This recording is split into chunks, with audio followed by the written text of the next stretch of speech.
Ella felt cold and went back into the house to get her jacket. But after the girl left the room, she never showed up in the hallway. A worried Theo went into the house to look for her. His daughter's jacket was near the doorway. At first, Theo thought Ella was playing a prank on him, but it quickly became obvious that something was wrong here. Meanwhile, Ella found herself inside that same creepy hallway, yelling for her dad. Entering one of the doors, Theo ended up in the kitchen. This was impossible because the kitchen is in a different part of the house. So as not to get completely lost, Theo put a chair in one of the doorways. At that moment, Theo saw a long hallway stretching before him. Meanwhile, Ella kept on crying out for her father. When a door opened, the girl went inside. Theo can't understand how this place is set up. Eventually, this path led him to that exact door from his nightmare. Through that door, Theo went into the gloomy corridor. Ella found herself in another house. There was a chick in the bathtub.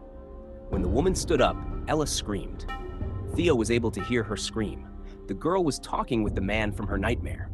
The man freaked her out, and she bounced. Theo and Ella searched for each other in this never-ending, weird hallway. Hearing his daughter's voice super close, Theo broke the door. The dark hallway disappeared, and the father and daughter were back together. Theo called Susanna, but her phone was off. Theo had no choice but to call the shopkeeper.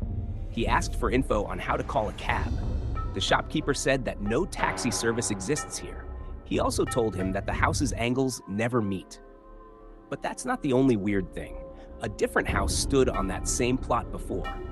And before the house, there was a tower linked to a bunch of ghost stories. Theo is shocked to see pictures of different people pop up on the wall. At one moment, instead of the shopkeeper's voice, Theo heard a man's voice declare, "I am always here."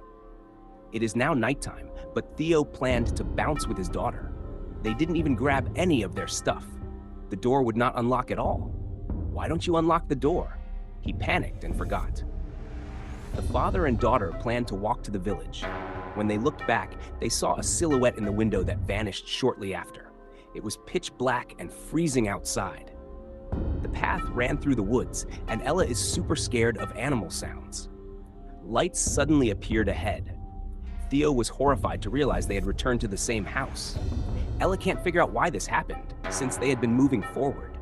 It is freezing outside, but the girl refused to enter this terrifying house. The father said they had no other choice, or they would freeze. Theo promised his daughter he would protect her, and her mom would save them tomorrow. Before falling asleep, Ella asked her father if he still cared for her mom.